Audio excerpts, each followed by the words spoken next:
I'll turn 61 this March the 17th.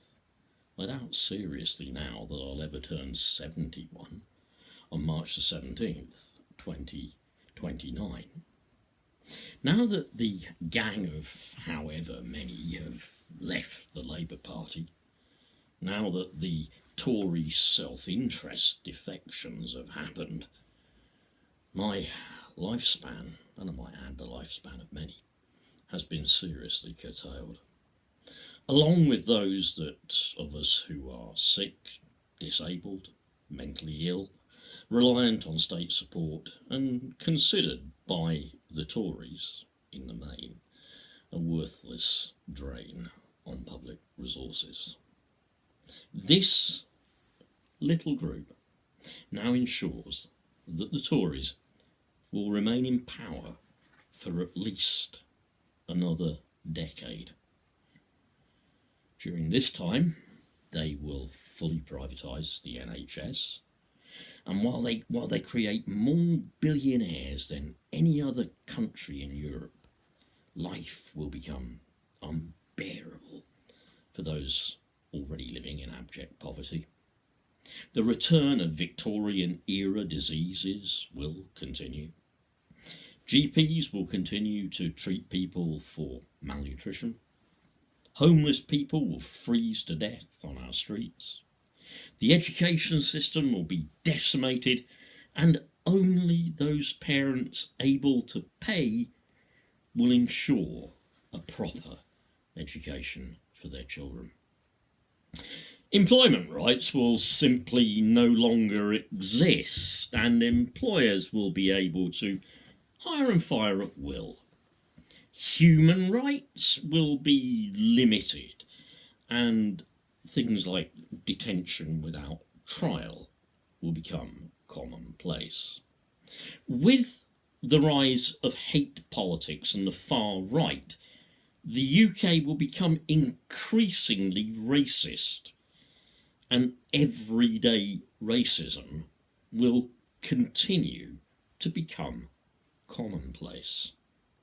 The old and the sick will remain easy targets for frustration and intolerance, and the already massive divide between the super rich and the dirt poor will grow to an extent that it threatens the very stability of civil society.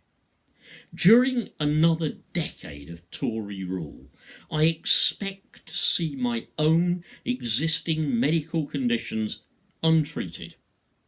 I expect to experience homelessness, starvation, bullying by various agencies of the corporate state, and I expect a further breakdown in my mental health. All the while this is happening to myself, I also expect to watch the further decline in life expectancy of large percentage of the UK population. Beyond that, I expect a further decade of social exclusion. I expect the police force to be taken over by private corporations. I expect my access to free representation in our courts to simply disappear.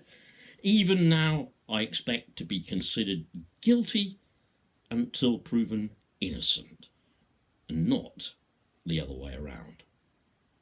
I expect to live my last years in a police state, and I fear for my children who will do exactly the same.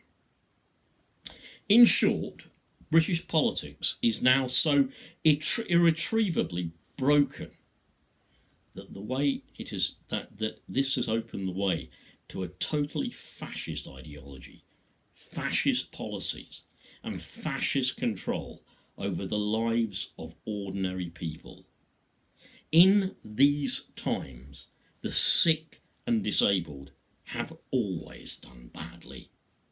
In such societies, the, quote, different have always been hunted down. Under such rulers, the rich have always become richer, and brutality has become the central order of the day.